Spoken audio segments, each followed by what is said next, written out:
क्या एक प्लेन 37 साल बाद लैंड कर सकता है? सुनिए फ्लाइट 914 की रहस्यमयी कहानी। क्या आपने कभी सोचा है कि कोई प्लेन अचानक 37 सालों तक गायब रहे और फिर एक दिन आसमान से लौट आए? क्या फ्लाइट 914 वाकई 1955 में गायब हुई थी और 1992 में वापस लौटी? अगर हाँ, तो इतने सालों तक वो फ्लाइट आखिर थी कहाँ? उसमें बैठे मुसाफिर जिंदा कैसे बचे? क्या ये टाइम ट्रैवल था, कोई एक्सपेरिमेंट, या फिर एक बहुत बड़ा राज? इस वीडियो में हम खोलेंगे फ्लाइट 914 के उस रहस्य का दरवाजा जो आज तक लोगों के दिलों दिमाग में सवाल बनकर गूंज रहा है। सच क्या है और अफवाह क्या? जानिए वो कहानी जिसने पूरी दुनिया को हैरान कर दिया। तो वीडियो को आखिर तक जरूर देखें, क्योंकि ये महज एक प्लेन की कहानी नहीं, बल्कि वक्त को चीरते हुए लौटे एक रहस्य की दास्तान है। मौसम साफ था, हवा शांत थी और सब कुछ बिल्कुल सामान्य। टेक ऑफ के बाद सब कुछ योजना के अनुसार चल रहा था, लेकिन अचानक 1 घंटे 45 मिनट बाद विमान रेडार से ऐसे गायब हुआ जैसे उसने खुद को आसमान से मिटा लिया हो। ना कोई चेतावनी, ना कोई मैसेज, ना ही कोई emergency signal. Florida air traffic control एक पल में स्तब्ध हो गया। हर सेकंड की उम्मीद टूट रही थी। चारों ओर हड़कंप मच गया। समुद्र पर गश्ती जहाज भेजे गए, नौसेना और कोस्ट गार्ड सक्रिय हो गए, लेकिन विमान जैसे हवा में घुल गया हो। ना मलबा, ना ईंधन की बूंद, न कोई धातु का टुकड़ा, जैसे कभी कोई फ्लाइट थी ही नहीं। कुछ दिनों बाद अखबारों की सुर्खियां चिल्ला उठीं, vanished in sky, flight 914 mystery. 10 दिन बाद जब हर उम्मीद दम तोड़ चुकी थी, विमान को मिसिंग घोषित कर दिया गया। परिवारों को सूचना दी गई कि अब लौटकर कोई नहीं आएगा। किसी ने रोकर विदाई दी, किसी ने प्रतीक्षा छोड़ दी, और इस तरह केस फाइल्स में एक और रहस्यमयी हादसा दफन हो गया। Presumed crash, no survivors, case closed. लेकिन क्या वाकई यह केस बंद हो गया था? क्योंकि 37 साल बाद एक झटका दुनिया को फिर से हिला गया। 1992 वेनेजुएला। एक एयर ट्रैफिक कंट्रोल ऑपरेटर की निगाहें अचानक एक पुराने मॉडल के विमान पर जा टिकती हैं, जो बिना किसी पूर्व सूचना के लैंडिंग गियर नीचे करता है। जब वह ग्राउंड से संपर्क करता है तो उसके रोंगटे खड़े हो जाते हैं। पायलट खुद को कैप्टन मिगुएल विक्टर बता रहा है, और फ्लाइट नंबर वही पैन एम 914। वो विमान जो 1955 में गायब हुआ था, समय की रेखा को चीरते हुए 37 साल बाद प्रकट हो गया था। बिना बदले, बिना उम्र के असर के, जैसे वक्त ने उसे छुआ ही न हो। अब सवाल उठते हैं, क्या यह टाइम ट्रैवल था? क्या यह किसी बड़े पर्दे की स्क्रिप्ट थी, या फिर कोई ऐसा सच जिसे जानबूझकर दुनिया से छुपा लिया गया? आज हम उसी रहस्य की परतें खोलेंगे, तर्कों, तथ्यों और शक की रेखाओं के साथ, ताकि आप खुद तय कर सकें कि क्या हुआ था उस दिन और उस दिन के 37 साल बाद। 1992 वेनेजुएला के आसमान में एक भटका हुआ अतीत। काराकस शहर की सुबह हमेशा की तरह व्यस्त थी। सिमोन बोलिवर इंटरनेशनल एयरपोर्ट पर जहाजों का आना जाना जारी था।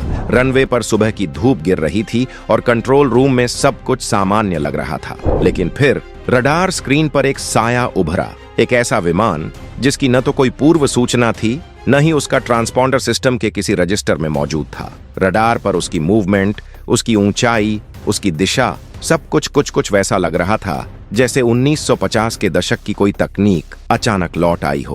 कंट्रोल रूम में बैठे अधिकारियों ने पहले इसे कोई पुराना मिलिट्री जहाज समझा, या शायद किसी प्राइवेट कंपनी की भूल। लेकिन जब रेडियो पर उससे संपर्क किया गया तो जो आवाज मिली उसने पूरे कमरे की रूह जमा दी। This is Pan Am flight 914 requesting permission to land from New York to Miami.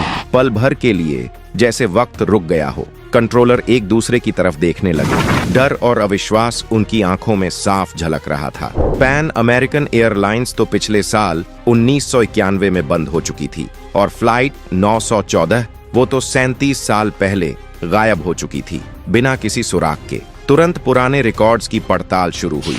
Codes मिलाए गए, कॉल साइन चेक किया गया, और फिर जो सामने आया उसने हर संदेह को हकीकत में बदल दिया। कैप्टन का नाम मिगुएल विक्टर, वही नाम जो फ्लाइट 914 की उड़ान सूची में दर्ज था। ट्रांसपॉन्डर कोड भी वही। सब कुछ जैसे समय ने उस उड़ान को वहीं रोक दिया हो जहां से उसने विदा ली थी। एयरपोर्ट प्रशासन तुरंत हरकत में आया। सुरक्षा बलों को तैनात किया गया, मेडिकल स्टाफ को बुलाया गया, इमिग्रेशन टीमें अलर्ट हो गईं, और तभी घोषणा हुई, Pan Am flight 914 clear to land on runway 5। थोड़ी ही देर में नीले आसमान से एक पुराना हवाई जहाज उतरा, डगलस DC-4, जिसकी बॉडी पर मिट्टी जमी थी। पेंट जगह जगह से उड़ चुका था, विंग्स पर हल्का जंग लगा था और आधुनिक नेविगेशन सिस्टम का नामो निशान नहीं था। जैसे किसी संग्रहालय से निकलकर हवा में उड़ते उड़ते वह मशीन वापस आ गई हो। लेकिन असली झटका तब लगा जब दरवाजा खुला। यात्री एक एक कर बाहर आने लगे। महिलाएं 50 के दशक की घुटनों तक की स्कर्ट में थीं। पुरुषों ने फेडोरा हैट और पुराने डिजाइन के सूट पहन रखे थे। उनके हाथों में थे पुराने स्टाइल के सूटकेस और टिकट, हाथ से लिखे हुए कागज के टुकड़े। कोई बारकोड नहीं, कोई इलेक्ट्रॉनिक डेटा नहीं, सब कुछ जैसे पुराने जमाने की फोटोग्राफ से निकला हो। एक महिला गोद में बच्चा लिए खड़ी थी, शायद 3 साल का होगा। लेकिन यदि 1955 में वो 3 साल का था, तो आज 1992 में उसकी उम्र 40 के पार होनी चाहिए थी। तो फिर यह सब क्या था? एक तकनीकी गलती, एक सोची समझी साजिश, या फिर समय की किसी दरार से फिसलकर लौट आया वह विमान? लोगों की नजरें उस पल जैसे जम गई थीं। काराकस एयरपोर्ट पर हर किसी का चेहरा हैरानी से भरा हुआ था। उस पुराने धूल सने विमान से जब यात्री बाहर निकले तो उनका चेहरा किसी भ्रमित इंसान की तरह था, जैसे वो किसी दूसरी दुनिया में उतर आए हों। घटना की शुरुआत सुबह 9:15 बजे हुई थी और कुछ ही घंटों में यह खबर मीडिया तक पहुंच गई। देखते ही देखते न्यूज चैनलों की हेडलाइंस में एक ही बात थी, सालों बाद लौटी रहस्यमयी फ्लाइट। क्या टाइम ट्रैवल हुआ है? टाइम ट्रैवलर प्लेन ने लैंडिंग की। हर जगह हड़कंप मच गया। कैमरे चमकने लगे, रिपोर्टर्स की भीड़ उमड़ पड़ी और सरकारी एजेंसियों की सक्रियता अचानक तेज हो गई। एयरपोर्ट पर इमिग्रेशन ऑफिसर हुवान दे ला कोर्ट को जांच के लिए विमान के पास भेजा गया। उसने जैसे ही पूछताछ शुरू की, पायलट ने अचानक दरवाजा बंद कर दिया और बिना किसी अनुमति या संकेत के विमान दोबारा उड़ गया। सब हैरान, स्तब्ध और डरे हुए बस आसमान की ओर देखते रह गए। वो विमान फिर कभी नहीं देखा गया। इस घटना ने पूरी दुनिया को 2 हिस्सों में बांट दिया। एक वर्ग का मानना था कि ये घटना टाइम ट्रैवल का जीवित प्रमाण है, वहीं दूसरा वर्ग इसे एक शातिर अफवाह या कल्पित कहानी मानता रहा। लेकिन असली मोड़ तब आया जब 1993 में अमेरिका के मशहूर टैबलॉइड वीकली वर्ल्ड न्यूज ने एक विस्फोटक आर्टिकल प्रकाशित किया। उसकी हेडलाइन थी, वापस लौटी फ्लाइट 1955 से सीधा 1992 में। इस रिपोर्ट में चौंकाने वाले दावे किए गए थे। कहा गया कि विमान और उसमें मौजूद यात्रियों को कुछ समय के लिए सरकारी एजेंसियों ने अपने कब्जे में लिया था। लेकिन जो बात सबसे ज्यादा डरावनी और रहस्यमयी थी, वो ये कि यात्रियों की उम्र में कोई बदलाव नहीं आया था। वे वैसे ही दिख रहे थे जैसे 1955 में थे। न कोई झुर्रियां, न कोई बूढ़ापन। रिपोर्ट के अनुसार पायलट और कुछ यात्रियों ने खुद यह स्वीकार किया कि उनके लिए समय बीता ही नहीं।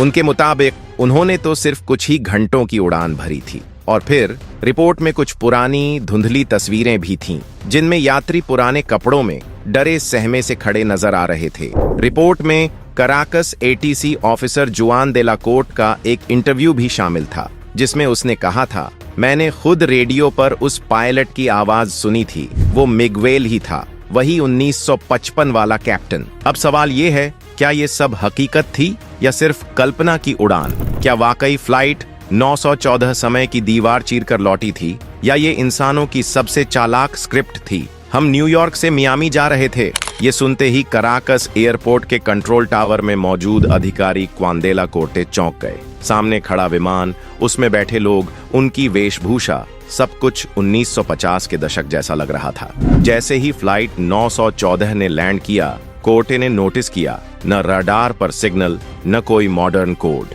और फिर उसे चुप रहने के लिए मजबूर किया गया। NDA साइन करवाई गई और धमकी दी गई, अगर कुछ बोला तो अंजाम बुरा होगा। लेकिन सालों बाद एक अखबार ने ये कहानी उजागर कर दी। रिपोर्ट्स में दावा किया गया कि इस फ्लाइट को सीक्रेट मिलिट्री बेस पर ले जाया गया। यात्रियों पर गुप्त टेस्ट हुए और ये सब टाइम डायलेशन या डायमेंशनल रिफ्ट जैसे सिद्धांतों से जुड़ा हो सकता है। सरकारें मुकर गईं, लेकिन सवाल अब भी कायम है, अगर ये झूठ था तो कोर्टे जैसा अनुभवी अफसर इतना बड़ा रिस्क क्यों लेता? लेकिन हाल ही में कई फेक खबरों का सच जानने वाली न्यूज साइट्स ने इस पूरी कहानी पर से पर्दा उठाया है। उन्होंने बताया कि पैन अमेरिका का इस नंबर का कोई प्लेन नहीं था और न ही ऐसे प्लेन ने उस दिन उड़ान भरी थी। ये पूरा कारनामा 1992 में अमेरिका के किसी लोकल न्यूज एपर की कारगुजारी थी, जिसने ये फेक खबर पब्लिश की और आज तक लोग इसकी वजह से धोखा खा रहे हैं। क्या थी प्लेन की पहेली? 21 मई 1992 में अमेरिका के एक लोकल न्यूज़पेपर प्लेन के गायब होने और वापस आने की खबर पब्लिश करता है। यहीं से इसकी शुरुआत होती है। हेडलाइन थी प्लेन की पहेली। नीचे लिखा होता था 1955 में उड़ान भरने वाला प्लेन 1985 में वापस आया। खबर आग की तरह फैलती है, लोग इस पर भरोसा करने लगते हैं। अफवाहों का दौर शुरू हो जाता है। कहा जाता है कि प्लेन बरमुडा ट्रायंगल से वापस लौटकर आ गया, तो कुछ इसे दूसरी दुनिया से जोड़कर देखने लगते हैं। दुनिया में आग की तरह फैली खबर न्यूज़पेपर में पब्लिश होने के बाद ये खबर दुनिया भर में फैल जाती है। इंटरनेट पर लोग इसे अलग अलग तरीके से पेश करते हैं। कुछ लोग सवाल उठते हैं कि आखिर इतने समय से ये प्लेन कहाँ था? अगर ये उड़ रहा था तो इसका ईंधन खत्म क्यों नहीं हुआ? क्या ये किसी खुफिया मिशन पर था? इन तमाम कयासों के बीच खबर आती है कि प्लेन के ब्लैक बॉक्स से मिली वॉइस रिकॉर्डिंग इस बात का सबूत है। बातचीत की रिकॉर्डिंग को बताया जाता है सबूत। पायलट कहता है, हम कहाँ हैं? एयर ट्रैफिक कंट्रोल से आवाज आती है, ये वेनेजुएला है, आप कहाँ से आए हैं? पायलट जवाब देता है, हम न्यूयॉर्क से आए हैं और ये फ्लाइट नंबर 914 है, मियामी फ्लोरिडा के लिए। कंट्रोल पैनल से आवाज आती है, तुम इतनी बड़ी गलती कैसे कर सकते हो? तुम 2000 किलोमीटर गलत कैसे आ गए? इसके बाद कंट्रोल पैनल पर बैठा शख्स डायरी चेक करता है तो पता चलता है कि जिस प्लेन का जिक्र किया जा रहा है उसने 1955 में आखिरी उड़ान भरी थी। कंट्रोल पैनल कंफ्यूजन में प्लेन को उतरने की इजाजत देता है। बताया जाता है कि जब अफसर उसकी जांच के लिए पहुंचते हैं तब तक प्लेन गायब हो जाता है। क्या है इसका सच? हालांकि इस खबर को फर्जी होने की वजह किसी भी प्रोमिनेंट न्यूज़पेपर ने पब्लिश नहीं किया। ये कहानी पूरी तरह से महज एक कल्पना थी। एक न्यूज़पेपर की गलती से ये पूरी दुनिया में फैल गई। तो क्या फ्लाइट 914 वाकई 1955 से उड़कर 1992 में आ गिरी थी, या ये सिर्फ एक अफवाह थी जिसे लोगों ने सालों तक सच मान लिया? अगर ये कहानी झूठ थी तो फिर इतने सटीक नाम, पायलट की पहचान और यात्रियों का 37 साल बाद भी वैसा ही दिखना, ये सब कहां से आया? और अगर ये सच है तो क्या वाकई समय में कोई दरार है? क्या कोई ऐसी टाइम विंडो है जो अतीत और भविष्य के बीच की दीवार को मिटा देती है? क्या ये घटना टाइम ट्रैवल का सबसे चौंकाने वाला सबूत है? इस कहानी के कुछ सवालों के जवाब आज भी हवाओं में तैर रहे हैं और अगली कड़ी में हम आपको दिखाएंगे उन गवाहों के बयान, सरकारी रिपोर्ट्स की छुपी हुई फाइलें और वो रहस्यमयी तस्वीरें जो इस घटना की सच्चाई या झूठ दोनों को एक नया मोड़ देंगी। तो अब सवाल आपसे है, आप क्या मानते हैं? टाइम ट्रैवल एक हकीकत है या सिर्फ एक खौफनाक कल्पना? नीचे कमेंट करके अपनी राय जरूर बताएं। और अगर ये वीडियो आपको दिलचस्प लगी हो तो इसे लाइक करें, शेयर करें और चैनल को सब्सक्राइब करना मत भूलिए, क्योंकि अगली कड़ी में ये रहस्य और भी गहरा होगा।